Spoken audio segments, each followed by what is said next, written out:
Welcome to the Aftershow, guys. Yeah, we're here. Yeah, we're back. For episode, I forget what number it is. Yes. But with Pastor Szeto, who is my father. That's right. What is it like to interview your dad, though? Let's just start there. I know, right? That I get to be the one asking him questions. Yeah. And in this format. Yeah, I think he's very gracious to let me prep him, and then gracious to follow all of my little hey dad, can you keep it like this? Can you use it? Come on, Dad. Yeah. And then I definitely was using dad throughout the recording, and I remember telling Colin, I'm sorry, I apologize. Okay, so I'll do that here too. I'll just reference him as dad. But Pastor Szeto, and we focused on the Chinese immigrant church here in Halifax, the story, and I think, my heart, obviously this one's personal to me. It's where I grew up, and this is the community that, this was kind of the ministry that my dad described is what I know. Yeah. That's all of my formation. It's just watching all of those things unfold. So, for me, a lot of it is, it's cool to be able to ask your dad a lot of questions in a format where it's he can't just be I'm going to watch TV now. He can't turn you off. He's got to answer my questions. I appreciate it. Every time I get to ask him some of those questions, I just learn something new. I learn a different perspective of the challenges probably that he experienced that I witnessed as a child from a child's perspective, and not necessarily understanding what he was needing to do and what he needed to pivot and all that sort of thing. So I think, one of the things that really struck me as I listened to my dad talk was how flexible his ministry just had to be, and how much government policies or institutional decisions really impacted what our church looked like. And some policies meant that it got huge all of a sudden, and you had to rewrite the ministry playbook to accommodate suddenly over 100 students, and then it would shrink down to 40, and you've got your core families again, and then it would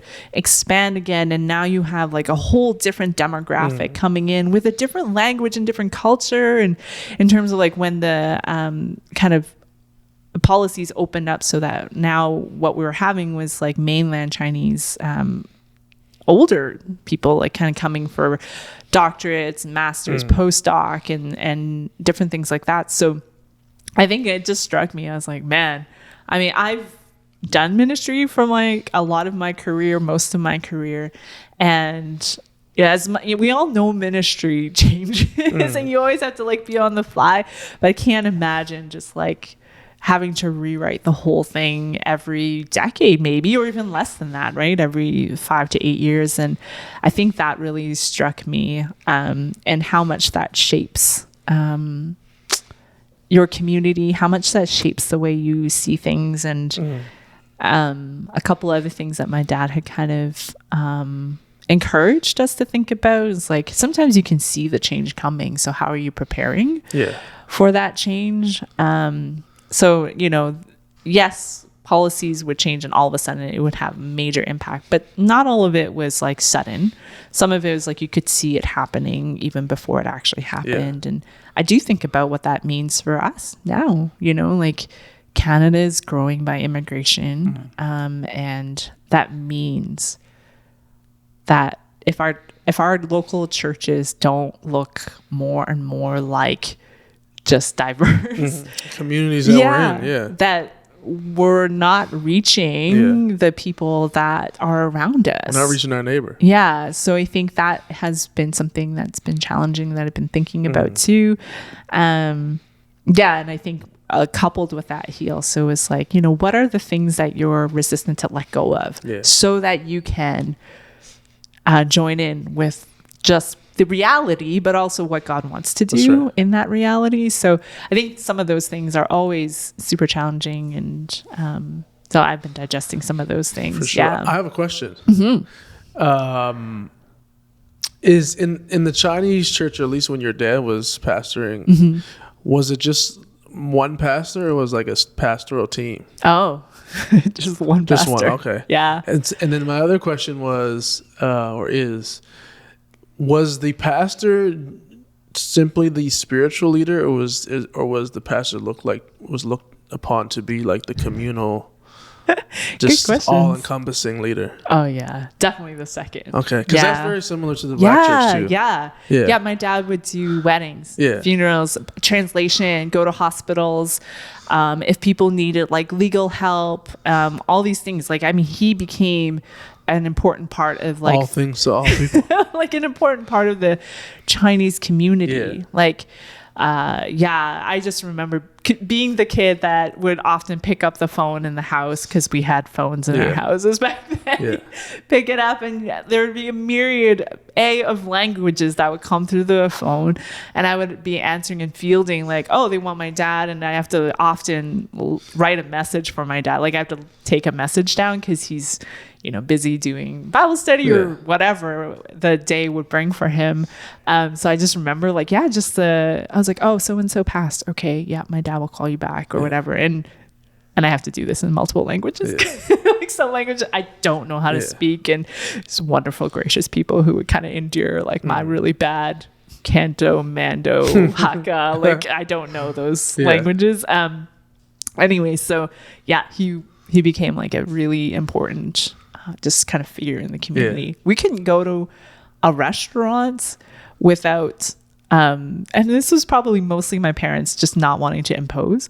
We would always get a free meal because they're like, oh, it's the pastor, you want to. And also with the free meal, my dad would disappear into the kitchen talking to the owners for like half an hour to an hour. So there was a level of respect and reverence for the position. Definitely. I think whether you came to church or not, that didn't matter as much. It was like there was a community. Very parallel in the black community in terms of that. And even and it's interesting, I don't know if this is true in the Chinese church, but even though culturally our society is post-Christian, and even though people don't necessarily go to church to the same degree or as connected, they still respect that position very much. I don't know if that's true in the Chinese church today. People still, I would say, respect it even more than in the majority church culture. I've observed. Maybe I'm wrong, but that's something that I've paid attention to. Again, you still see that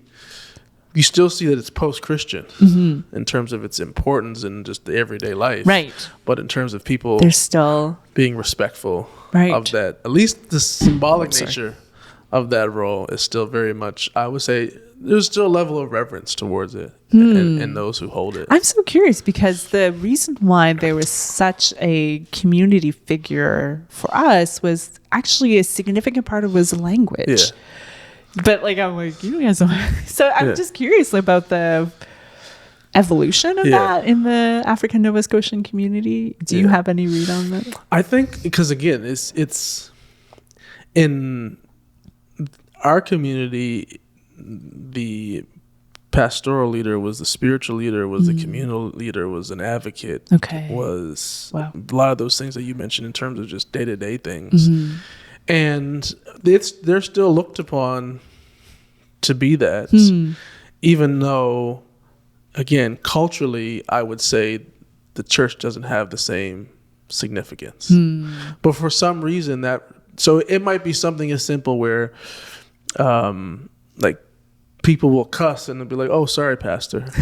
Like, even still, like, and coming to church and aren't necessarily a Christian, but there's still a reverence for that position, and even they value the sacrificial nature of it. Right. However, who knows? Maybe we're just slower in the in terms of that position not being honorable, like in other communities, or again, people being more skeptical of institutions and having mistrust of those who are leaders within them. I do see some of that happening more with younger generations, but there's still this very unique, even I experience in my community where I think there's an appreciation of what that position means, and there's also an element where I think the people still look to that singular, almost Messiah-like leader profile where this person is to kind of thrust us into a direction. And again, both within the church, but there's still an element that has some credibility still within the community. It's a unique aspect that I would say is still respected in our community, which I appreciate. I'm curious about because the collective nature too. I wonder if that also lends a little bit more to that. Here are the leaders of our collective. So maybe there are certain offices that are held as like people who fill that leadership role. Because I think that is part of the Chinese culture, is that as a collective view, there are also certain jobs or titles that people hold that naturally people are like, oh yeah, this is more of the leader of the community. So I wonder if there's, I'm just curious. I don't actually know why that is, but I'm curious about how this exists in a different context than the context I grew up in. I actually don't know. But in the context I grew up in, the language, and also because my dad was a reverend, like he was, I think ordained or something like that. So there was an office that he held to that allowed him to perform things like marriages and, had those sorts of influences. So yeah, I think it's fascinating. The overlap and also like slight differences between the two. Yeah. Another question I had, what was like the environment of church, like the liturgy, is music a big thing? Did your dad lead worship? Like I'm curious. Okay. So in a Chinese church, all the ones that I've gone to, the sermon is the kind of like the biggest piece. Yeah, that's the biggest piece. We would have singing. So usually the structure is similar. You would kind of like have a little welcome, and then there's a few songs. A lot of what I grew up in was like hymnals, and a lot of familiar hymns too. And some of them would be like a marrying up. There would be some hymns that had more like written by Chinese Christians who would make it into this hymnal that was bilingual. So like I could sing along because I couldn't read Chinese, illiterate. I could speak it, but I can't read it, not really write it. So there'd be some singing. Prayer was also a big part. So sometimes there'd be like a good 20-minute prayer. And then there would be the sermon, which would take a big chunk of time. And then there'd probably be like one or two songs at the end, probably just one hymn at the end. There would be sometimes a choir on the front end. And usually then, choir or like a praise team or band, or just more like choir? No, like choir. Okay. Is that still the case where it's mostly choir? I think it's a little bit more like, I actually don't know. I haven't been back to this church I grew up in for quite a while. So I don't know if they've kept up the choir thing. I'm not totally sure. I've been to other Chinese churches, and they still have choir. It usually is like for the communion Sundays, which is like the first Sunday of every month, or like a special thing like Easter. I remember one of the things that is like unique that I don't know that I've witnessed in other cultural contexts is at the end of every service, they have like a silent meditation, and it's like a very solemn, like piano song that gets played. And so everyone just knows that like at the end of service, we're all like quiet. And then there's like a little growing hum, and then people kind of like disperse. So that's how things end? Interesting.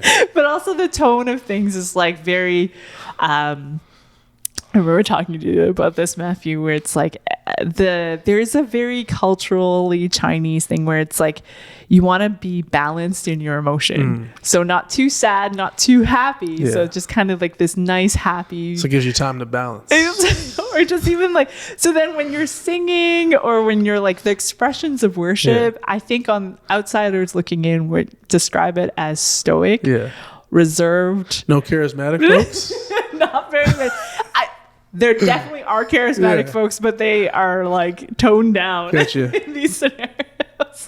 So I remember like, when you're like, I love people talking back to me in my sermons or like shouting an amen. I'm like, I think I have one amen per year, Matthew, and I save it for you. I just grew up. You got to save them up.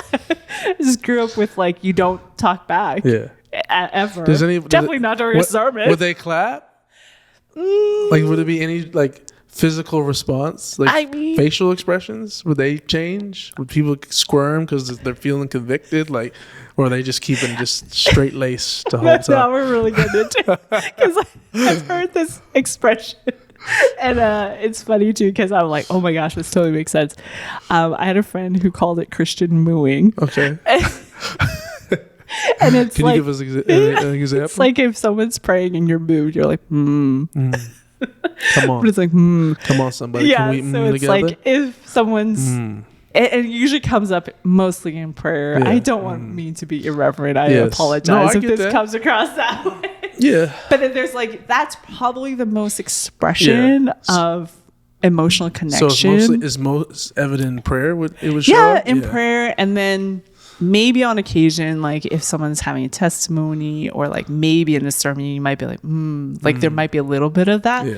But usually in a sermon, it's pretty quiet, very quiet. So anyway, just that's what I grew up with. That I know we got a little off track, but I just started going like I have more questions. But we can leave it there.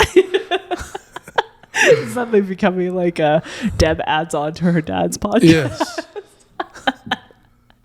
Anyway, but you don't get a lot of I'm sure most people aren't that exposed to the Chinese church. No, not very many, right? And I think that was one of the things that I think why I had the heart to like tell the story is because I think it becomes, maybe people know that the churches exist, like immigrant churches or even like monolithic but in a minority context churches exist, but not a lot of people that aren't of that culture would have an understanding of what happens. But I find it fascinating because a lot of times when I've talked to people about the church I grew up in, they may not know the Chinese culture, but as soon as they say something like immigrant church, there's like a commonality of like, oh yeah, I understand. Like I understand like there's different similarities to it.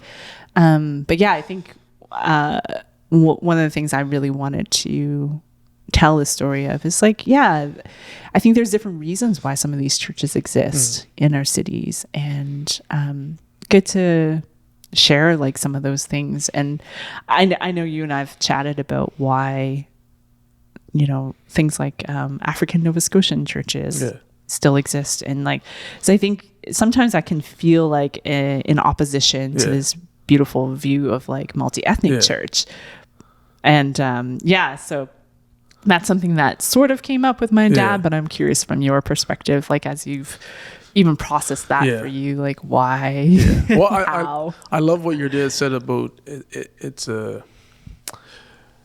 the gifting of a church can really determine its impact.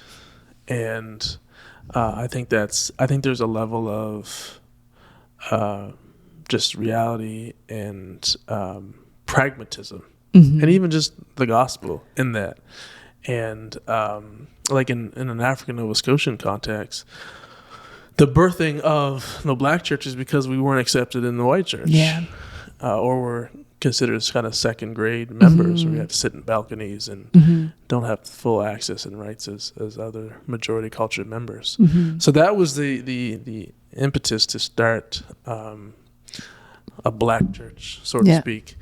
And so I think for me, I do think there's value if there's certain barriers that get in the way of discipleship. I think removing those barriers in order to have discipleship, I think there's honor. I think there's kingdom benefit to that versus there's a lack of discipleship because of our fallen humanity. Or there's not even roads to reconciliation. Right. And sometimes, again, God has a way of reaching a people group in a specific context. And again, we're kind of, I don't think necessarily historically when these churches would have emerged, the cultural context is totally different. So it's, it's a little bit easier to critique a culturally monolithic church from a 21st century lens where our culture and society is much more diverse. Right. So it has a little bit more integration too. So right? I think there's grace there for why those exist. Now, to ask the question, well, what does that mean today? I think you can get into that a little bit more. And for me, I think, I think there needs to be an appreciation as to why those cultural churches exist in the first place. And then I do think that there's, on all sides, even I would say within the African United Baptist Association, I think there's always a question about how does the church reach their neighbors, both, even just think about people of African descent who are immigrating here. You know, how does our story of the gospel relate to them, or other immigrants groups that might have come by way of refugee journey.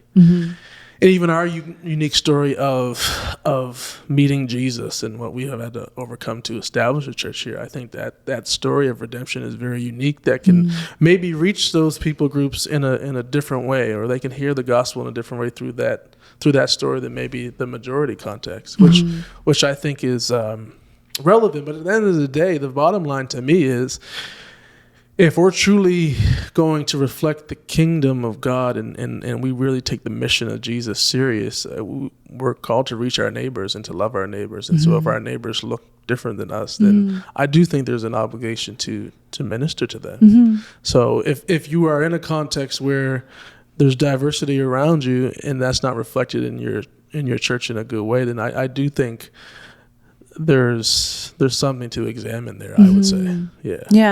Yeah, and I think that's a significant challenge, right? Like it requires reflection on our part of like, oh yeah, actually, the people that are part of our church community, or even like I could be part of a larger church community, but even like my smaller community that I actually have connections and meaningful relationship with, it's like, how different do they look, and who am I intentionally sharing life with? And if it looks so different, or is like excludes so many, even it doesn't remotely reflect the area that surrounds me, like I think there is something that should require us some reflection and pause. I know that there's, when we talked to my dad, and he, I'm trying to remember, because we also lost some recordings. So I'm trying to remember, it was like that recording this. But I know that I've talked to my father about, the place of, the unique thing about, I think there's a difference between the African Nova Scotian, why that church exists, and then also why like a Chinese immigrant church should exist. I think there's like that language and cultural piece that you have a unique position to actually reach and share the gospel with a group of people that, if you were to ask like a church that is multi-ethnic, maybe has some like, Chinese people in the church, they like don't have those gifts or skills. The giftings, the skills are different.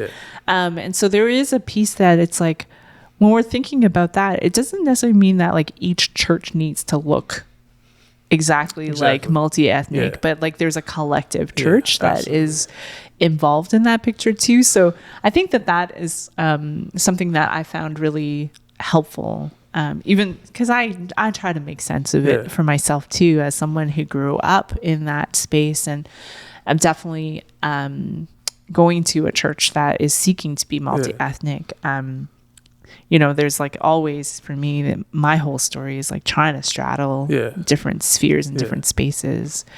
So I don't know, it is something that I'm still trying to like unpack and understand. I think, just to add really quickly, I think from a theological, philosophical perspective, whether you're in a monolithic community or whether you being, like in the case of the Chinese church, best equipped to reach Chinese people who are here because of the language and cultural aspects, even if that's your mission field, or that's who you're equipped or called to reach, I still think, again, from those theological perspectives of oneness, of the kingdom, of really just the ministry of reconciliation, those more theological and therefore practical, philosophical aspects, you can have that disposition regardless, from my perspective, even if you're again in a community that just looks like you. Yeah. You can still think and approach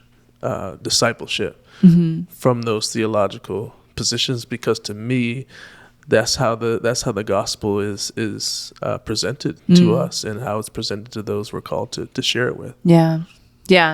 And I think a good challenging question too is like, if you are in spaces where it's meant to be, maybe it's a gathering of local pastors or Christian leaders, who gets to be in that room, who gets the invitation, right? Like, I think sometimes we can understand why some things exist, and we can also perpetuate the harm of why that continues. And so, I think there's always that challenge. I was really encouraged to hear my dad kind of talk about, there's like a pastoral prayer time that happens in the city, and I don't know if it still exists, but I was really encouraged to hear him say that he and another pastor actually like noticed that there was an opportunity there, and they formed that together, and it brought together pastors like of all kinds of churches together to pray. And I was like, that's really cool. And I really hope that still exists. And I'm not a pastor, so I don't know like what those rooms are like, but I think we're all kind of in different spaces, and how are we noticing? And so I think there's a good question about ourselves in our different spaces, and how do we continue to live out oneness in the ways that we can influence. But I think on a broader church level, that question that my dad had asked, like, what are the gifts that your church has, your community has, and how can we uplift each other's gifts, so that if your church is gifted because it's like, oh, we have a community of people here, maybe they're like, from Brazil or Ukraine or like, Chinese or Korean or whatever it is, like, are we intentionally as a church trying to equip all people in the church to be able to minister in the unique giftings that they are able to do so? And I think that is one of those ways that we can live that multi-ethnic church. Absolutely. Yeah. I love that. I know. So I think that's some of the things. So when I encourage you guys to think about that, like, what are the giftings? And maybe there's giftings of like commonality, spiritual giftings, and there's also unique giftings because of our stories and our identities. Yeah.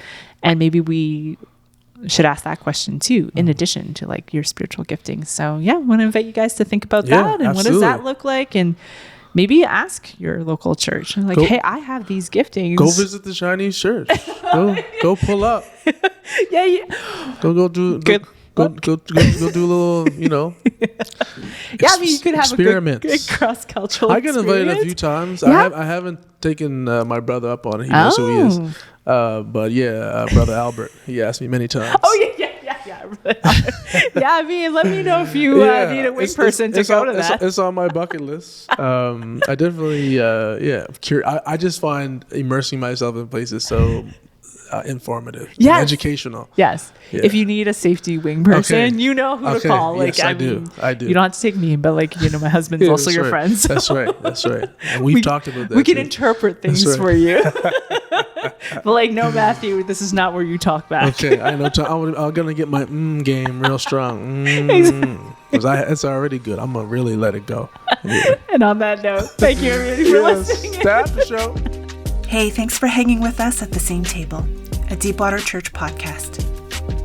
To learn more about who we are, where we are, resources we offer, and ways to get involved, go to deepwaterchurch.com.